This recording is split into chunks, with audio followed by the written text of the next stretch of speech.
Kisah Nabi Ayub alaihi salam.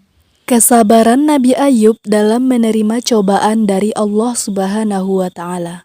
Nabi Ayub adalah putra Is bin Ishaq bin Ibrahim. Nabi Ayub tinggal di daerah yang bernama Hauron di Syam bersama 12 orang anak dan istrinya. Nabi Ayub dikaruniai oleh Allah harta yang berlimpah ruah, mulai dari hewan ternak yang banyak, pertanian yang luas, emas dan perak yang berlimpah. Ia hidup makmur dan bahagia. Namun semua kenikmatan yang dimiliki tidak membuat Nabi Ayub melupakan Allah Subhanahu wa Ta'ala. Dari rezeki yang luas dan harta kekayaan yang diberikan Allah kepadanya, ia memberikan sebahagian untuk menolong orang-orang yang memerlukan dan para fakir miskin. Hari-harinya terisi penuh dengan ibadah, sujud kepada Allah, dan bersyukur atas segala nikmat dan kurnia yang diberikan kepadanya. 20 tahun berlalu, kemudian Allah memberi cobaan kepada Nabi Ayub. Pertama, lahan pertanian dan binatang ternak Nabi Ayub semuanya mati. Tidak ada yang tersisa sedikit pun. Nabi Ayub tetap berbaik sangka dan bersyukur kepada Allah. Segalanya ia serahkan kepada Allah. Harta adalah titipan Allah yang sewaktu-waktu dapat diambil lagi. Kemudian, anak-anak Nabi Ayub yang berjumlah 12 orang meninggal dunia. Nabi Ayub tetap berserah diri kepada Allah. Ia bersedih hati dan menangis. Tapi jiwa dan hatinya tetap kokoh dalam keyakinannya bahwa jika Allah yang Maha Pemberi menghendaki semua ini, maka tak ada seorang pun yang mampu menghalanginya.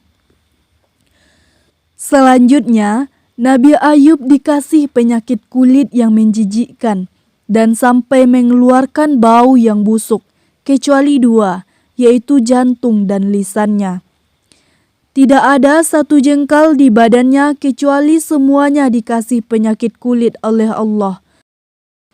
Kemudian masyarakat mengusir Nabi Ayub karena mereka takut tertular penyakit kulit yang dideritanya. Mendengar hal itu, Nabi Ayub hanya diam dan bersabar. Kemudian Nabi Ayub dan istrinya meninggalkan negeri itu, dan mereka tinggal di suatu tempat yang jauh dari pemukiman penduduk. Saudara dan tetangganya menjauhinya. Hanya istrinya lah yang selalu setia mendampingi.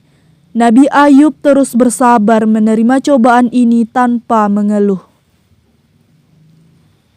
Setelah 18 tahun berlalu, penyakit kulit yang diderita Nabi Ayub tak kunjung sembuh.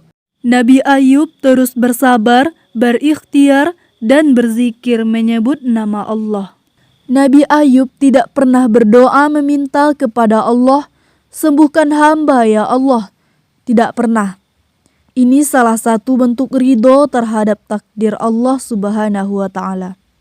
Setelah bertahun-tahun menderita penyakit, harta yang dimiliki oleh Nabi Ayub habis, sehingga ia hidup serba kekurangan.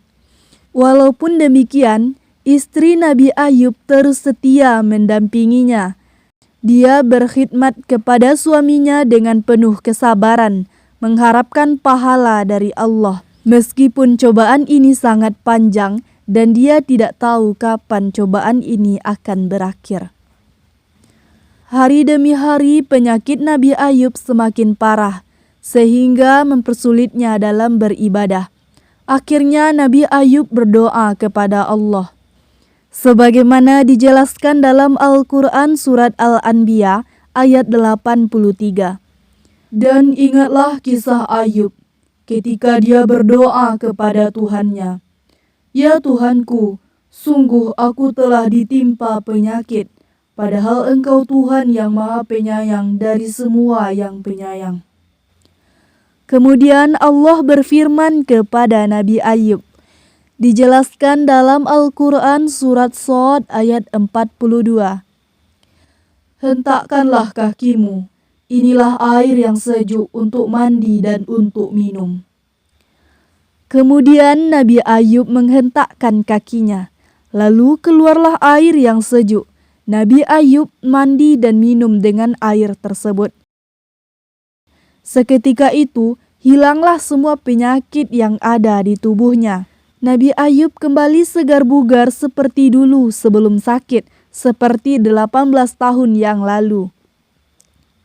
Ketika istri Nabi Ayub masuk ke rumah untuk menemui Nabi Ayub, dia berkata kepada laki-laki yang di depannya, "Apakah engkau melihat Nabi Allah Ayub yang terbaring sakit? Tadi saya tinggalkan di sini, tapi kok tidak ada?" Kemudian Nabi Ayub berkata, Akulah yang kamu cari, aku Ayub. Allah telah menyembuhkan penyakitku dan mengembalikan parasku seperti muda dulu. Istri Nabi Ayub berkata, "Alhamdulillah, terima kasih ya Allah." Allah telah membalas kesabaran dan keteguhan iman Nabi Ayub. Bukan saja dengan memulihkan kembali kesehatan badannya dan kekuatan fisiknya kepada keadaan seperti masa mudanya. Bahkan dikembalikan pula kebesaran duniawinya dan kekayaan harta benda dengan berlipat ganda. Juga kepadanya dikurniakan lagi putra-putra sebanyak yang telah hilang dan mati dalam musibah yang ia telah alami. Sebagaimana dijelaskan dalam Al-Quran surat Shad ayat 43. Dan kami anugerahi dia dengan mengumpulkan kembali keluarganya, dan kami lipat gandakan jumlah mereka sebagai rahmat dari kami dan pelajaran bagi orang-orang yang berpikir sehat. Demikianlah rahmat Tuhan dan kurnia-Nya kepada Nabi Ayub yang telah berhasil melalui masa ujian yang berat dengan penuh sabar, tawakal, dan beriman kepada Allah. Hikmah yang dapat kita ambil yaitunya, pertama, janganlah pernah mengeluh terhadap cobaan yang kita alami. Kita harus mencontoh Nabi Ayub yang mampu bersabar selama puluhan tahun. Kedua, kita harus terus mengingat bahwa semua harta yang kita miliki adalah titipan yang sewaktu-waktu dapat diambil lagi dari kita. Ketiga, terimalah cobaan yang diberi Allah dengan sabar, karena Allah akan membalasnya dengan berlipat ganda. Keempat, sesungguhnya sesudah kesulitan akan ada kemudahan. Hikmah yang kelima, teruslah berdoa dan berikhtiar, karena Allah selalu mendengarkan doa hamba-Nya.